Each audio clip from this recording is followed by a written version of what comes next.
नमस्कार मित्रांनो. आजच्या व्हिडिओमध्ये आपण राज्यात 1.5 लाख पदाची विक्रमी भरती करणार देवेंद्र फडणवीस याच्या अगोदर मित्रांनो किती पदाची भरती केली आणि आता यानंतर किती पदे भरली जाणार या व्हिडिओमध्ये आपण सविस्तररित्या जाणून घेणार आहोत. तर चला हा महत्त्वपूर्ण व्हिडिओ या ठिकाणी सुरू करूत. तर मित्रांनो, काही मागच्या काळापासून 2014 पासून ते 2024पर्यंत आतापर्यंत सर्वात मोठा रेकॉर्ड आहे की माननीय देवेंद्र फडणवीस साहेब यांच्या काळात सर्वात मोठी पदभरती झाल्याचे दिसून येत आहे. मग ते पदभरती गट क्रमांक ब असो, गट क्रमांक क असो, अशा दोन्ही मिळून आतापर्यंत सर्वाधिक या सरकारच्या काळात पदभरती झाल्याचे आपल्याला दिसून येत आहे.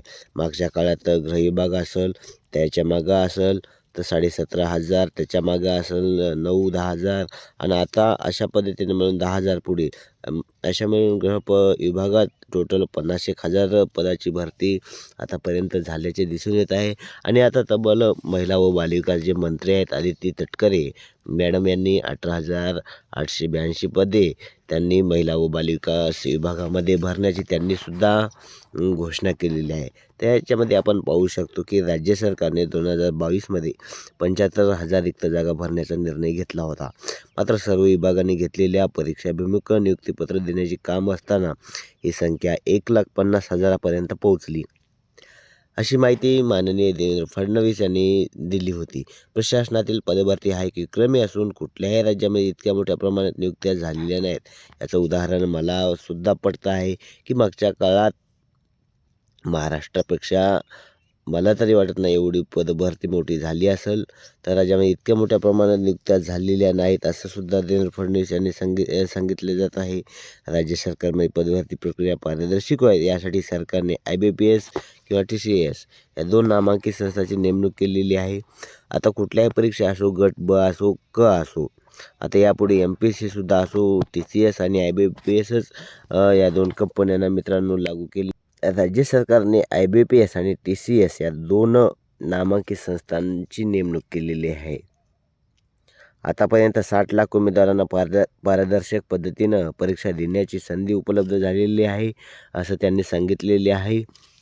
त्यामध्ये आपण पाहू शकतो की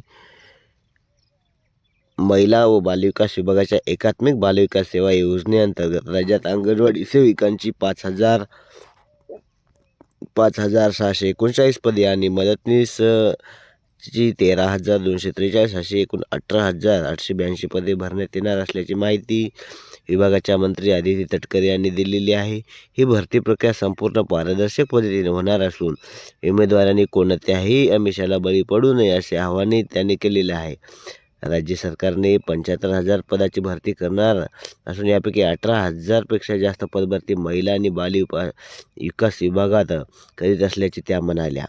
अंगणवाडी सेविका असेल, मदतनीस असेल, याच्याशिवाय 14 फेब्रुवारी ते 2 मार्च या कालावधीत मुख्य सेविका पदाची सरळ सेवा आणि निवडूद्वारे 374 पदभरतीची परीक्षा होणार आहे असे सुद्धा ते म्हणाले.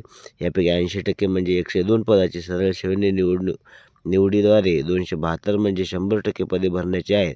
मुख्य सेविका पदाची परीक्षा पारदर्शक वातावरण होण्यासाठी आवश्यक ती कारवाई करण्याच्या सूचनासुद्धा त्यांनी दिलेल्या आहे. आणि मित्रांनो, माननीय देवेंद्र फडणवीस जेव्हा गृहमंत्री राहिलेले आहेत तेव्हा गृह खात्याला सक्षम करण्यासाठी अधिक पावले उचलली आहे असे आपल्याला दिसत आहे. याच्या अगोदर 9,000 असेल, नंतर 18,000 असेल, 18,000, 18,500 आणि आता 10,000 म्हणत आहे. पण 15,000 मित्रांनो जागा निघू शकतात पोलीस भरतीच्या. कारण त्याचं मुख्य कारण म्हणजे वाढती गुन्हेगारी असेल, वाढती जिल्हा निर्मिती असेल, वाढती लोकसंख्या असेल, या सर्वांच्या अभावामुळे महाराष्ट्रात 2025ची पोलीस भरती सर्वात मोठी होऊ शकते. म्हणून पोलीस भरती करणाऱ्या मित्रांसाठी ही महत्त्वाची बातमी आहे. पोलीस भरती मित्रांनी अधिक जोमाने तयारीला लागून आपले प्रयत्न प्रामाणिक ठेवा, कारण की पदभरती लवकरच पोलीस भरतीची निघणार आहे. आणि महिला व बालविकास विभागात ज्या स्त्रिया काम करू इच्छितात त्यांनीसुद्धा या भरतीला अधिक लक्ष द्यायचं आहे. त्यांची पात्रता काय, कमीत कमी त्यांना 10वी उत्तीर्ण असणं आवश्यक आहे. तर आय होप की तुम्हाला मित्रांनो हा व्हिडिओ समजला असेल. व्हिडिओ जर समजला असेल व्हिडिओला लाईक करा आणि चॅनलला नक्की सबस्क्राईब करा. धन्यवाद.